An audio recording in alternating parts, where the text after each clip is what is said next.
विदुड़ी जी, विदुड़ी जी, नहीं, why are you every time you are आपका बहुत बहुत standing धन्यवाद। like this? Please sit down. I have told एक you that बहुत your he chance will come.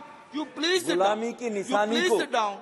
जी, मिटाने के लिए 100 साल पहले ऐसे गुलामी के चिन्हों को समाप्त करने के लिए मैं बधाई दूंगा देश के माननीय गृह मंत्री जी को कि जिन्होंने लगभग 200 मीटिंगें कर कानूनविद, बुद्धिजीवी वर्ग, स्टैंडिंग कमेटी की स्टडी के बाद, लंबे प्रोसेस के बाद 1860, 1872, 1973 ऐसे कानून थे जो अंग्रेजों के द्वारा राज को बचाने के लिए बनाए गए कानून थे। अगर मैं इसको 1857 और 60 से जोड़ूं तो 1857 के उस अंग्रेजों को हटाने के लिए उस देश ने अंगड़ाई ली थी। उन लोगों को कैसे कानून का सहारा लेकर दबाया जाए। 1857 आप स्वयं वहां से सांसद है मेरठ से, धन सिंह कोतवाल को कौन भूल जाएगा कि देश की आजादी के लिए उन्होंने अपने जीवन को दिया और जेलों में जो बेकसूर लोग बनते उनको छुड़ाकर और 6000 लोगों की निर्मम पूरे के पूरे गांव की हत्या कर दी गई थी। ये वो काले कानून आज तक किसी ने बदलने की और देश के अभी सिमरत कौर जी बोल रही थी ह्यूमन राइट, मनुष्य के अधिकार, उन सबको दिलाने के लिए कभी किसी ने साहस नहीं जुटाया। लेकिन मैं मोदी सरकार के द्वारा लिए हुए इस निर्णय के लिए उनको इस बात के लिए बहुत बहुत बधाई देता हूं, क्योंकि पहले जो कानून थे वो दंड पर आधारित कानून थे। ये 3 तरह के कानून थे हमारे देश के अंदर जो गुलामी के प्रतीक के रूप में थे। इंडियन पेनल कोड जो 1857 में यह बताता कि अपराध क्या है, किसी अपराध की क्या सजा है। अब यह कानून बदलकर भारतीय न्याय संहिता के रूप में तब्दील किया गया है कि किसी भी व्यक्ति को न्याय कैसे मिले, न कि अपराध और दंड की तरफ ध्यान दिया जाए। अब यह भारतीय न्याय संहिता जो पहले भारतीय दंड संहिता के रूप में था, मूल रूप से पहले वाला दंड और अपराधी पर केंद्रित था और अब पीड़ित को न्याय से विधेयक पर यह केंद्रित विधेयक लाया गया, जिसके समर्थन में मैं खड़ा हुआ हूं माननीय अध्यक्ष जी। क्रिमिनल प्रोसीजर कोड 1973 यह स्टैब्लिश करता है कि इन्वेस्टिगेशन, ट्रायल, अपील कैसे होगी। अब है भारतीय नागरिक सुरक्षा संहिता, मतलब अब प्रोसीजर नागरिक को सुरक्षित एवं न्याय दिलाने के लिए संकल्पित होगा। तीसरा है इंडियन एविडेंस एक्ट 1872, यह कानून साक्ष्य प्रस्तुति एवं रिलायबिलिटी के विषय में कानून को लाया गया है।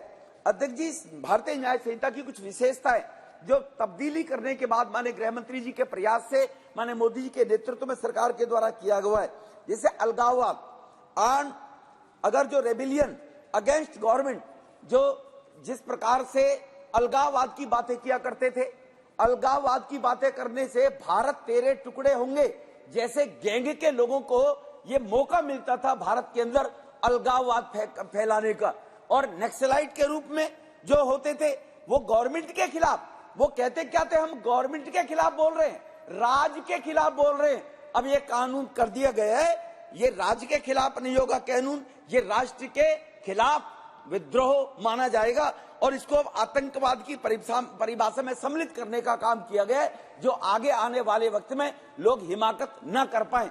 अभी जो चर्चा की बहुत वक्ताओं ने की, पार्लियामेंट में जो 1 सप्ताह पहले घटना घटी, जो लोग कूद गए उनको सरदार भगत सिंह जी की फोटो दिखाई जाती है, उनको सरदार सुभाष चंद्र बोस की फोटो दिखाई जाती है, सोशल मीडिया पर डाला जाता है, उनको बरगलाया जाता है नौजवानों को, उनको ये बताया जाता अरे भाई तब देश गुलाम था, तब देश में तानाशाही थी, अब देश में लोकतंत्र है, अब देश में सरकारें जनता चुनती है।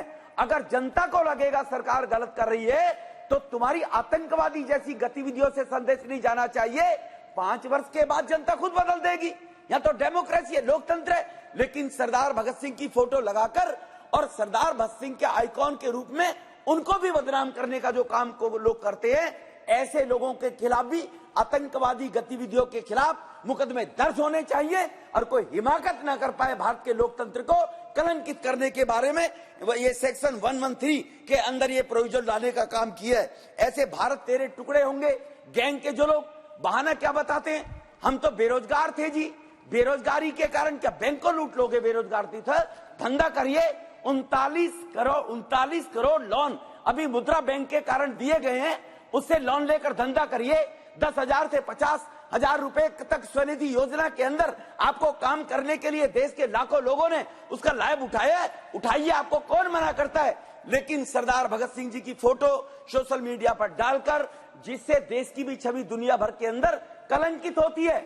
मैं पूछना चाहता हूं, बेरोजगारी बेरोजगारी बेरोजगारी, अरे 39 करोड़ जो लोन दिए गए हैं वो देश के ही नौजवानों को दिए गए हैं, वो पाकिस्तान के आतंकवादियों को नहीं दिए गए हैं, वो देश के नौजवानों को दिए गए। उससे पहले का इतिहास बताएं कि गरीब लोगों को बगैर लोन के, बगैर ब्याज के कितने लोन प्रोवाइड किए जाते थे। बैंक के अधिकारी और सरकारी अधिकारी जाकर घर पे गरीब को कह रहे हैं गारंटी मोदी जी की है, आपको कोई गारंटी देने की जरूरत नहीं है, आप ये पैसा लीजिए और काम धंधा करिए। तो ऐसे जो लोग हैं उनके लिए 113 के अंदर व्यवस्था की गई है। जहां तक महिलाओं के विरुद्ध होने वाले अपराध के विषय पर विशेष रूप से ध्यान दिया गया है। देख जी, मानसिक प्रताड़ना, जो महिलाओं को पहले मार पीट, इसके बाद केवल उसी को क्रूरल्टी बोलते थे, अब उसको मानसिक प्रताड़िता के रूप, दहेज के रूप में, किसी भी रूप में अगर लोग घर में उसको प्रताड़ित करेंगे बहन को, और कुछ गलत मानसिकता के लोग होते हैं उसको भी अब क्रूरल्टी के रूप में सेक्शन 80C में यहाँ पर स्थान दिया गया है कि बहनों माताओं के साथ अत्याचार न हो। माता बहनों पर होने वाले सेक्सुअल ऑफेंस जो होते थे, उस केसेस के अंदर वुमेन की आइडेंटिटी जो होती थी उसको डिस्क्लोज करने पर अब 2 वर्ष की डिस्क्लोज करने पर 2 वर्ष की सजा का प्रावधान रखा है। अभी देख लीजिए, पश्चिमी दिल्ली के अंदर एक नाबालिग बच्ची के साथ में रेप करके हत्या कर दी एक किसी कांग्रेस के बड़े नेता ने। वो सोशल मीडिया पर अपनी वो मेंबर है जी हाउस के, इसलिए मैं ये नहीं कह रहा हूं, लेकिन सोशल मीडिया पर डालकर और अपनी पॉपुलैरिटी प्राप्त करने के लिए और ट्विटर पर डाल दिया उस बच्ची का, उसका घर फोटो, उस परिवार को बदनाम करने के लिए।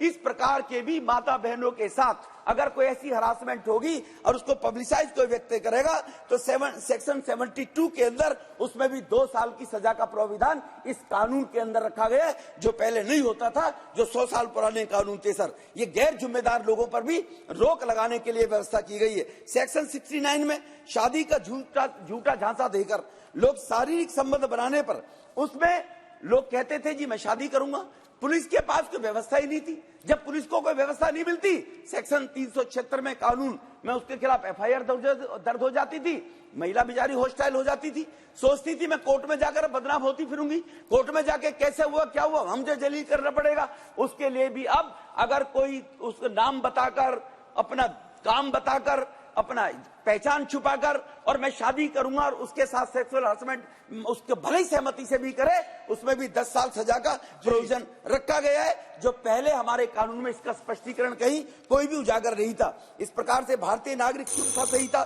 सर 5 मिनट, मैंने 10 मिनट के लिए बोला था अध्यक्ष जी से, सर 5 मिनट मेरा बढ़वा दो सर। अब trial court time bound manner में होंगी कि 15-15 साल, 17-17 साल, जैसे निशिकांत दुबे जी ने भी अभी जिक्र किया था। सर, मैं सर एक पॉलिटिकल फंक्शन के अंदर खड़ा हुआ था, मैं मंच पे खड़ा हुआ हूँ, नीचे कुछ लोगों का झगड़ा हो गया, उनको बहला फुसलाकर विरोधी लोगों ने कहा आप कहो विदुड़ी जी का नाम। पुलिस ने कहा हम मौके पे मौजूद थे, विदुड़ी जी झगड़े में थे ही नहीं, लेकिन कोर्ट में चले गए। कोर्ट में जाकर कह दिया कि पुलिस दबाव में आ जाती है, मुकदमा दर्ज नहीं किया होगा। 14 वर्ष तक एक बेतुके 323-341 के मुकदमे में जाकर मुझे कोर्ट में खड़ा होता था। दुर्योधन लोगों को गुमराह करते थे, रमेश दुबे हीनियस क्राइम मुकदमे दर्ज है, जबकि किसी देश की अदालत में मेरे पे कोई मुकदमा ही दर्ज नहीं है जी। लेकिन इस प्रकार की चीजों को रोकने के लिए अब टाइम बाउंड, उसको क्लियरिटी होनी चाहिए, वो फैसले किए जाने चाहिए। पुलिस इन्वेस्टिगेशन के अंदर समाज की आवश्यकता और अभियुक्त के अधिकार, इनको दोनों को ध्यान में रखते हुए ये बैलेंस करके कानून में प्रोविजन किया गया। सर, यहाँ पर एक तरफ जहां पुलिस को अधिकार दिए गए हैं, वहीं कोर्ट को भी पावर दी गई है ताकि अब के अधिकारों की भी रक्षा हो सके। क्योंकि मैं उसमें आगे आने वाले वक्त में बताना चाहूंगा, कम्युनिटी सर्विस के अंदर इस प्रावधान के अंदर ये पेटी ऑफेंसिव जो होते थे, छोटे मोटे अपराधी को समाज सेवा में लगाया जाएगा। सेक्शन 4F के अंदर, बाई F के अंदर, जहां पर वह व्यक्ति अगर जेल जाएगा, छोटा मोटा क्राइम हो गया, जेल जाएगा, बड़े हार्डकोर क्रिमिनल की संगत में जाएगा, वो उसकी वहां पर लाइफ खराब कर देंगे, उसको मिसगाइड कर देंगे। इसी प्रकार के जैसे बहला फुसलाकर इन लोगों को पार्लियामेंट में कुदा दिया, इसलिए वो उसके लिए हमारी इस रिफॉर्मेटिव थ्योरी के संकल्प को भी यहाँ पर माननीय गृह मंत्री जी ने दोहराने का प्रयास किया गया कि उन्हें सुधरने का मौका मिल जाए, रिफॉर्मिंग उस ऐसे क्रिमिनल की हो जाए। सेक्शन 473 की अगर मैं बात करूंगा, रेमिशन के अंदर 14 वर्ष के बाद सर अगर किसी को सजा हो गई, अभी जैसे कह रही बहन अभी पंजाब के बारे में जिक्र कर रही है 28 साल हो गए, अगर उसको यह अधिकार मिला हो आजीवन 14 वर्ष की कारावास के बाद, और मिलने के बाद अगर वो अपनी पिटीशन में जाते हैं स्टेट के अंदर, तो सरकार को यह स्पष्ट चीज में सर करना चाहिए कि एप्रोप्रिएट गवर्नमेंट, एक शब्द लिखा हुआ है, वो एप्रोप्रिएट गवर्नमेंट कौन सी होगी सर? एक स्टेट ए है, उस स्टेट के अंदर क्राइम हो गया, दूसरी स्टेट बी है, ए स्टेट के अंदर अगर क्राइम हो गया और वो कहने लगे वहां की सरकार के दबाव में ट्रायल दूसरी स्टेट में किया जाना चाहिए, ट्रायल दूसरी केस में जाकर हो गया, ट्रायल दूसरे केस में जाकर होकर कन्विक्टेड उन्होंने घोषित कर दिया दूसरे स्टेट में, वो व्यक्ति अगर अपील में जाता है सुप्रीम कोर्ट में या माफीनामे के लिए, तो अदालत कहती है कि एप्रोप्रिएट गवर्नमेंट इसमें एक्शन लेगी। तो एप्रोप्रिएट गवर्नमेंट मेरे ख्याल से तो जिस राज्य में जहां जुर्म हुआ है उसी राज्य को एप्रोप्रिएट मानना चाहिए, उसी राज्य की सरकार देख सकती है क्राइम हुआ है नहीं हुआ है। इसको भी यहाँ पर इसमें क्लियर करने की आवश्यकता है सर कि सरकार, मेरा सुझाव है एप्रोप्रिएट गवर्नमेंट जहां अपराध हुआ उसको मानने के लिए सरकारी एक लास्ट बस 2 मिनट में सर, एक रिस्पॉन्सिबिलिटी ऑफ इन्वेस्टिगेशन ऑफिसर, ये बहुत जरूरी है सर। जो इन्वेस्टिगेशन ऑफिसर होता है वो एक रिस्पॉन्सिबिलिटी के साथ में क्या साक्ष्यों के साथ छेड़छाड़ करके या दबंगी व्यक्ति अगर कोई अपराध करता है उसके दबाव में आकर कहीं अगर साक्ष्यों को खत्म कर देता है, लोअर कोर्ट में उस व्यक्ति को सजा हो जाती है, हाई कोर्ट में वो बरी हो जाता है, अदालत में जज भी कहता है कि मुझे मालूम है ये क्रिमिनल है, लेकिन क्या करूं, मेरे पास कानून अंधा है, मेरे पास साक्ष्य, सर 2 मिनट में, मेरे पास साक्ष्य पूर्ण रही है, इसीलिए उस ऑफिसर के खिलाफ भी एक्शन का प्रोविजन होना चाहिए जो साक्ष्य को टेम्पर करके किसी बेकसूर को कसूरवार ठहराने में साबित होता है, अदालत को बेकसूर कर दे, या किसी कसूरवार को वो साक्ष्य में कुछ कमी छोड़कर बरी हो जाएगा, ऐसे लोगों के खिलाफ भी ये इन्वेस्टिगेशन होनी चाहिए सर। मेरा भारत महान, सारा का सारा बेईमान, ये नारे हम सुनते थे 20 साल 30 साल पहले, देश की छवि खराब होती थी। एक सेकंड और, सॉरी 1 मिनट और बस सर, एक मिनट, सारा का सारा ये लोग बोला करते थे सर, और ये भारत तेरे टुकड़े गैंग, ये इस प्रकार की भाषा बोलते हैं। इस कानून की मजबूताई से दुनिया में भारत की सर इमेज बनेगी, लोग यहाँ पर इन्वेस्ट करने के लिए आएंगे कि भारत का कानून भी सिंगापुर जैसा है, मैं वहां पर व्यवसाय काम करूंगा, तो काम करने के बाद मुझे मिलेगा, तो मुझे भी भारत में इन्वेस्टमेंट करनी चाहिए। इसलिए थैंक यू, थैंक यू।